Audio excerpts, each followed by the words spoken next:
he has spoken on the topics faith, family and freedom in Cuba, Belgium, Brazil, Congo, UK and all over the USA to crowds from 14 to 40,000. International leadership speaker, trainer and coach. Author of Learn to Raw Leadership, Attitude Hack, Live a More Excellent Life, 5 Battle Strategies of a Victorious Warrior. 2021 President's Lifetime Achievement Award recipient. Founding partner of the John Maxwell team. Toastmaster International Speech Competition semi-finalist. Founder of Tell It Like It Is TV, ThatGuyRocks.com and ThatGuySpeaks.com. Creator of Story Power TV, Transforming Grace TV, and Leading Leaders Podcast. Producer of 4 TV programs and podcasts for Liftable TV and World Trumpet Television as well as multiple social media channels. Please help me welcome J Loren Norris.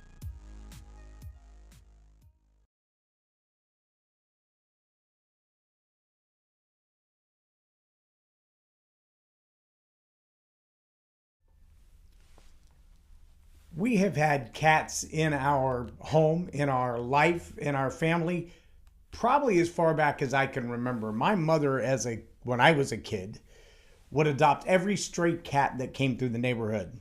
And you know the old adage, if you feed them, they're like teenage boys. They don't go away. If you feed them, they keep coming back. Well, there are other things that you will notice about cats, like their nonchalant ability to do something absolutely ridiculously stupid. Like, we used to have a cat that could open the back patio door. He would put his little feet up and he would pull the door until he could squeeze himself out. He never closed it behind himself, but he always opened the door and let himself out. And if he had opened that door and thought it was still open, he would run at a dead run and dive in that little slot just to frustrate the dog who couldn't fit through the same hole. But if I noticed the door was open, I would often close the door and then lock the latch. And he would run headlong into that patio door and then look at the door like, really? Why is it closed?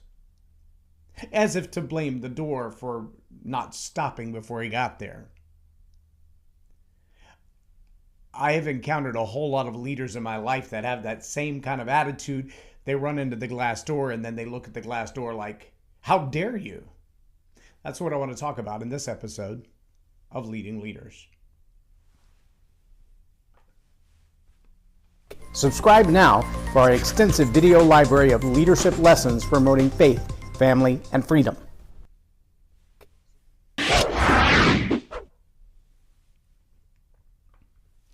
I'm J Loren Norris with Leading Leaders Podcast. And I would say there are probably 3 very direct results of failure in a leader's life. And it really just depends on how you handle it. Failure is not a question. It's not, I wonder if I will ever make a mistake as a leader. No, that's not a question. That's pretty much a given. Because every leader that I know at this point in time is, they're human. And humans, they make mistakes. Sometimes those are big catastrophic mistakes that are really hard to overcome. And sometimes those are tiny little mistakes and you're like, oops, shouldn't have done that. Kind of like when you open the ketchup while you're wearing a white shirt and you think to yourself, well, I'll just violently shake it and then I'll open it, not thinking about the temperature change coming out of the fridge, sitting on the counter for a minute. And then you shake it and you build up all that pressure inside and you open it and it's everywhere. Yeah, bad idea. But it's a mistake. It's not a career-ending mistake. It's not a promotion-causing mistake. It's not the kind of mistake that's going to pummel you or promote you to the next opportunity. It's just a mistake. But sometimes failure, it can either promote you, propel you, or pummel you. And which of those 3 happens in your life when failure comes will be entirely dependent on your reaction. If you have been the type of leader who fails and ignores what caused the failure, ignores the symptoms of the failure, ignores the root causes of the failure, and says, like the cat running into the patio door, nobody saw it, guess it didn't happen. And rather than taking the time for a little insightful evaluation to ask yourself, what could I have done differently? How could I have avoided that failure? What course of action would have prevented that disaster and all of its outcome? If, as a leader, you're not willing to take the time to stop and do that, chances are not only are you bound to repeat that same failure, chances are also very high that the fallout of that failure is going to be like the ripple effect in the pond. It's not going to stop with you. It's just going to keep growing. And it's going to affect you and your career and the people you lead and the business that you're involved in and the people who do business with the business you're involved in. Does the name Jeffrey Epstein mean anything to you? Ripple effect. Enron, who was the CEO of the telecom company that became the leader of an electrical company and now, I believe, is in jail, if I'm not mistaken, because some of the same practices, failures as a leader. Bernie Madoff. See, these are high-profile, well-known, everybody's kind of seen them kind of failures, because when you don't deal with failure when it's small and personal, when you're living your life in obscurity as a leader who's growing, when you don't deal with failure then, when you don't ask, what is the root cause of that? How did I find myself here? And heaven forbid you find yourself asking the question, how did I find myself here again? Oh, I've personally found myself there. It's usually my mouth that gets me in trouble, believe it or not. I know that's a big shock to some of you. But it's the fact that my company name is Tell It Like It Is, because I have always been that kind of wear my feelings on my shoulder kind of a person, that direct, willing to tell you exactly what I think and how I feel, good, bad, or otherwise. And sometimes that gets me in trouble because some things, believe it or not, really are better left unsaid. All right, I think it was Thumper's mother who said, if you can't say something nice, say nothing at all. I've had a hard time with that because sometimes people ask me a question and I tell them the truth. Not that they wanted to hear the truth. You can't handle the truth. But that they wanted, some reassurance. They asked the question for a different reason, and then I didn't give them a different reason. I gave them what I thought was the truth. And many times because of that response, and many times just because I say what I'm thinking, even if it's a bad idea, I've found myself calling my friends, calling my mentors, going, I'm in that place again. And I've got to deal with the fallout, and I've got to deal with the consequences. I've got to try to mend the fences and rebuild burnt bridges and tear down walls that have been built because of that behavior. My failure.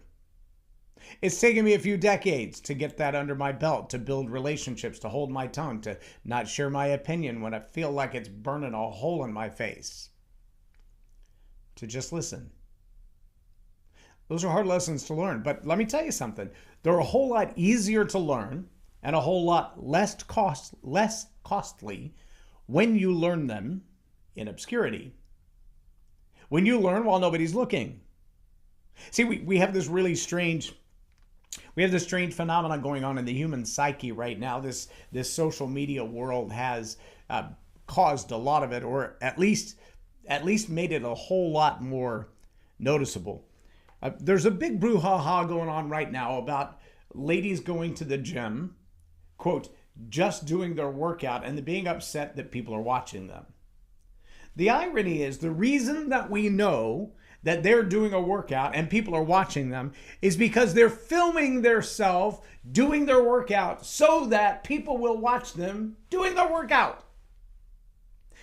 If you take a camera with you to the gym to film your progress moving forward, male or female, I don't care if you're playing gotcha videos or you're just filming yourself to work out to later put on your TikTok. You've kind of missed the point of training in obscurity. The boxers always say, you're going to lose in the ring if you don't get in the road time in the dark. There's a reason that the road time is in the dark. First off, you got to get up early and be dedicated and devoted to pulling that off. That's number one. But number two, you've also got to be willing to notice that you're doing that work while nobody's looking. If your reward is that everybody's looking while you're doing the work of getting prepared, you may already have all the reward you're going to get. If, on the other hand, you're willing to say, I was in the gym and I was working out, I was by myself and I tried to lift more weight than I could and I injured myself. Okay, well, you don't look like an idiot in front of 10,000 people because you weren't filming it when it happened. And learning that you did something wrong and there's another way to do it, that's a good time to learn. And when you're surrounded by a few of your closest friends and nobody who's going to go out and rat you out and tell the whole world about your failure, well, that's probably a better time to fail. Whether that's in your accounting, in your sales, in your marketing, in your product, in the quality of your product. Why do you think people do beta tests? They launch a new software app, they run a new program up the flagpole, and what do? Well, they pick a small group of trusted people to give them honest, genuine feedback. Love the app. It does A, B, and C. That's awesome. Hate the app. It doesn't do A, B, and C. It's horrible. Well, you want an honest evaluation of those things. You don't want the whole world to be debating over it, though. You want a group of people who are qualified to give you feedback. And see, it's moments like that when you ask the question of the people who hold you accountable and who are also responsible and loyal to you, to look at you and go, yeah, that was a failure. Here's how I think it happened, and here's what I think is going to happen if you keep doing that, and here's what I think you could do to prevent it from happening again. Okay, that's a win. Sure, you failed. So what? Don't use it as an excuse to quit. Don't look at your failure and go, oh, well, I guess I'm not perfect. I'm all done. No, it doesn't work like that. Everybody fails. The size, the magnitude of your failure, and the size and the magnitude of the consequences, the size and the magnitude of the damage or the destruction, well, that's going to be directly based and directly resolved by your behavior next. What do you do next? How long do you wait from the time that you fail until you say, should have done that differently? How do I fix it? How do I prevent it from happening again? The minute you do that, mark your clock from the time of the failure to the time of the correction. And the next time you fail, hopefully not the same failure, the next time you make a mistake, hopefully not the same mistake, take note of the time. How long did it take before I made the mistake until I was aware that I made the mistake? And how long did it take me to correct it or undo it? See, in that comes this ability to move yourself forward faster. It's what I would call propel. If the mistake creates a momentum of correction, where you look at it and you go, well, the last time I made a similar mistake, it took me a couple of months to figure out what I did wrong. But then I was able to fix it over a course of a couple of weeks, and we're back on track and we're moving forward, and we've put safeguards in place to keep that from happening again. But the next time we made a mistake, wasn't exactly the same mistake, but it was similar. It took me 2 or 3 weeks to recognize that we'd made a mistake. Wrong brand, wrong logo, put the wrong offer out there, changed the price too soon, didn't close the sale when we had the chance. Could be 1,001 things. But this time, when we made the mistake, it only took 2 weeks to realize that we made the mistake. And then from the time that we realized we made the mistake, we went from mistake to realization in 2 weeks to correction in 10 days. And the next time we made a mistake, we realized it right away. It took us like 48 hours. And then 8 hours later, we had made a correction. And okay, this is propelling. This is when your mistake begins to create the momentum of correction. And there will be a time when you feel a mistake coming on. You're so heightened in your awareness to what a potential mistake might look like and how you might make one and what kind of consequences would come, that when you see it coming around the corner, you see it peek around the corner like a cat, you're like, hold up, I see you. I see that error about to happen. We've done something like this in the past. We're not doing that again. And I know how to prevent it. And instead of asking how long did it take between making a mistake and becoming aware of the mistake, or even the correction of the mistake, you're going to say, how fast can I avert this mistake and keep it from happening? That's how failure propels you. When you recognize your failure so that you can preempt your failure. That doesn't happen overnight. For most people, it takes a couple of cycles. For most people, it'll take a couple of years. For some people, a couple of decades. Depends on the size of your failures and the size of your organization and how many people you have on your team holding you accountable. Now, let me tell you that the next part of that failure is sometimes failure promotes you. And by that, I mean you become the first person on the team to notice the mistake. And you're able to identify the root cause of the mistake, whether it's your failure or somebody else's. You're able to raise your hand and go, I think I know what went wrong here. And it gives you the opportunity to really show, for lack of a better term, your mettle. To really explain to people, this is who I am, and I have the integrity to acknowledge that I failed. I failed as your leader. I failed as your teammate. I failed as your subordinate. I failed. But I know what I did wrong, and I know how to correct it. Now, let me tell you the kind of the scary double-edged sword of that is that when you're able to identify failure in your own life and overcome failure in your own life, whether it takes you one cycle of 2 weeks, 2 months, 6 days, down to a 48-hour window, down to an 8-hour window, down to a preemptive window, here's the reality. It will propel you forward in your life every time you overcome a challenge. That's a guarantee. Absolutely a guarantee. Here's the second guarantee that comes along with that guarantee. Every time you overcome a challenge, every time you shorten that curve, every time you identify a failure, identify the solution, and move on, you get rewarded. You know what the reward is? Another challenge. Yep, another chance to fail. Every time you overcome a failure, every time you overcome a challenge, every time an obstacle smacks you in the face like a pie from a clown, you have a chance to overcome it. Every time. When you overcome it, you're rewarded with another challenge. Now the cycle starts over again and you're asked the same question. Will I face this new challenge, this new potential failure as an opportunity to say, hey, I think I can fix this one. I think I can preempt this one. Or are you going to let it destroy you? Some people find themselves in this cycle of fail and succeed, fail and succeed, fail and succeed. In fact, John Maxwell's got an entire book called Sometimes You'll Win, Sometimes You'll Learn. Because it actually used to say sometimes you'll win, sometimes you lose, or sometimes you'll win, sometimes you fail. But learn is really the process. So will you as a leader have failure? Yes. The question is, will that failure lead you to lose or to learn? Will it promote you or propel you, or will it pummel you? See, the leaders who get pummeled in their challenges and their failures are the leaders who don't learn from them the first time.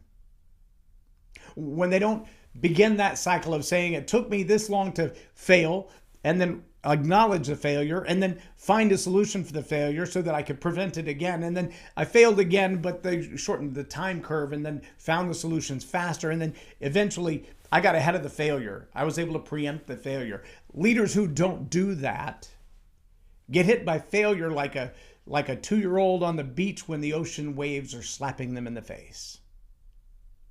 Eventually, they're going to get knocked over, overwhelmed, and if they're not careful, caught in the undertow and yanked out to sea.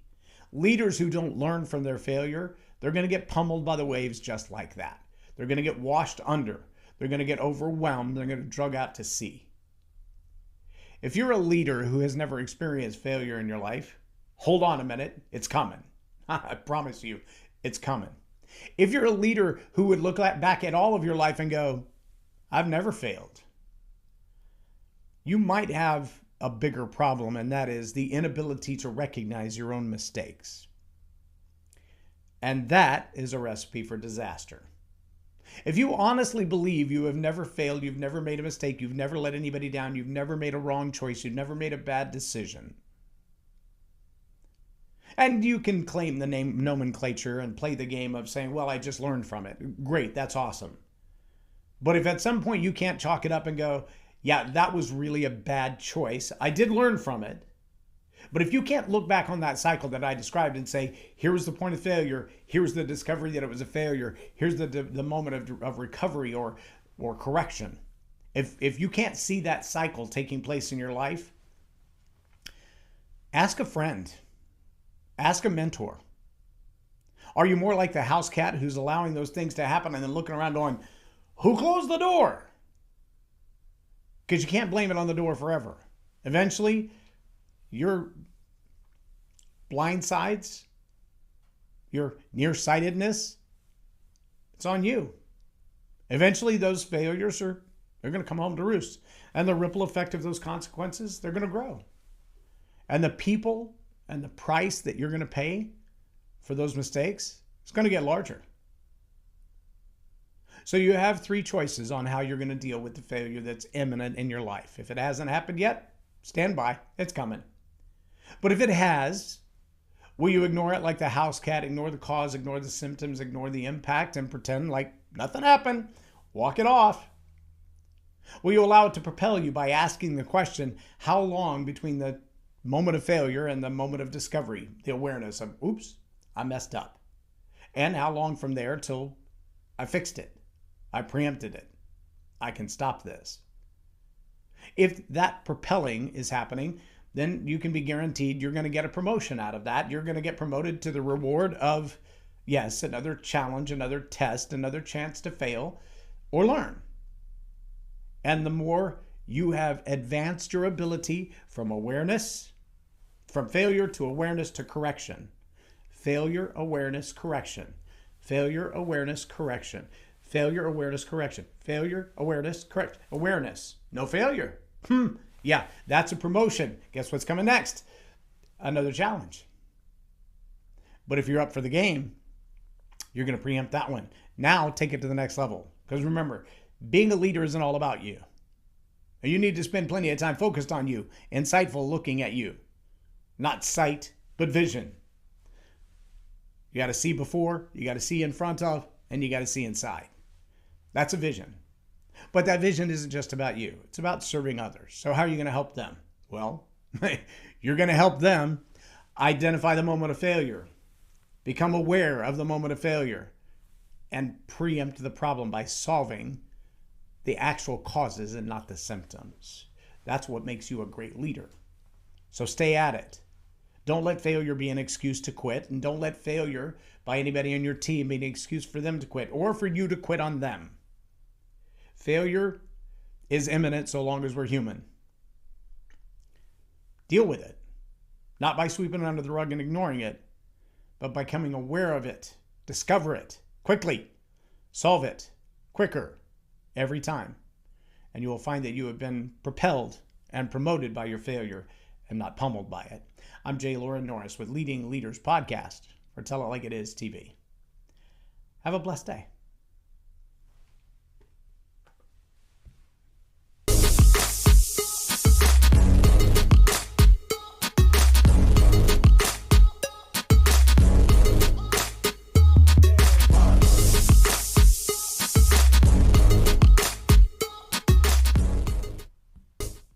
Loren is a master teacher on storytelling, and I learned so much. I'm really going to have to sit down and go back through everything, and I think I might have to have some more coffees with Loren, but it was totally worth my time, and I really highly recommend it if you're looking to grow your ministry, grow your business, grow your career. Loren will serve you well.